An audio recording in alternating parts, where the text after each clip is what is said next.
nom du Père et du Fils et du Saint-Esprit. Amen. Seigneur, envoie-nous ton Esprit Saint. Esprit Saint, enflamme-nous de ta lumière, emplis nos cœurs de ton amour, affermis toujours ta force, la faiblesse de notre corps.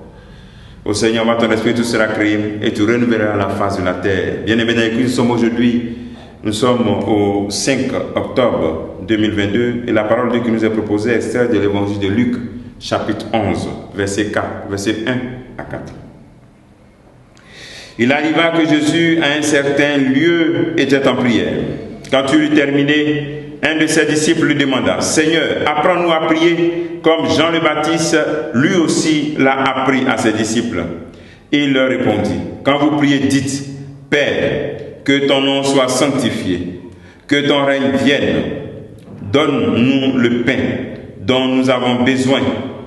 Pour chaque jour, pardonne-nous nos dettes, car nous-mêmes nous pardonnons aussi à tous ceux qui ont des torts envers nous, et ne nous laisse pas entrer en tentation. » Acclamons la parole de Dieu, louange à toi Seigneur Jésus.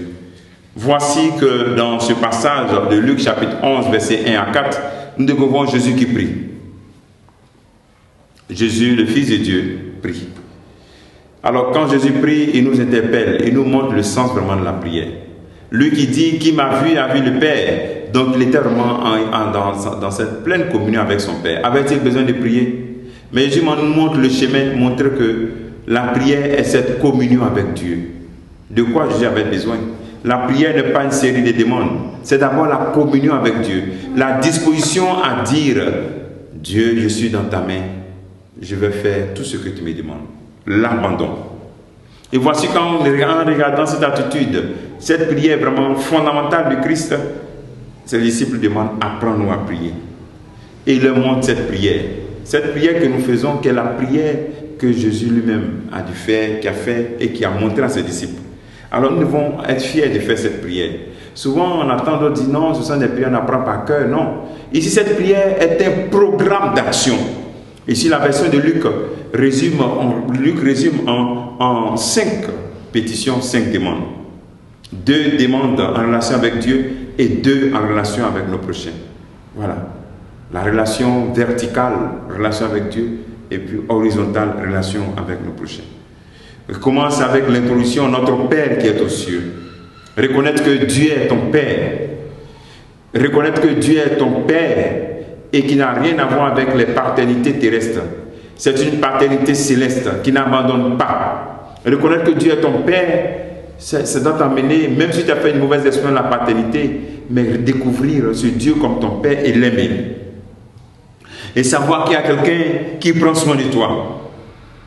Et ensuite, deuxième élément, que la sanctification du nom de Dieu. Tu portes un nom sacré, un nom de chrétien.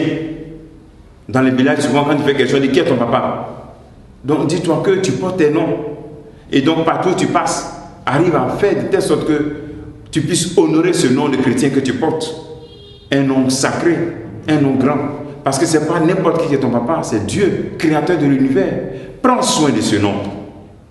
Que troisième élément, l'arrivée du règne. Rien ne doit empêcher l'arrivée du règne de Dieu dans ta vie. Quand sa parole est proclamée, quand ses promesses sont déployées, cela va se réaliser coûte que coûte. Ne te décourage pas. Son règne arrive et son règne arrive dans ta vie. Et quatrième élément, le pain. Comme le peuple de Dieu qui traversait, Dieu nourrit son peuple. Le pain de chaque jour.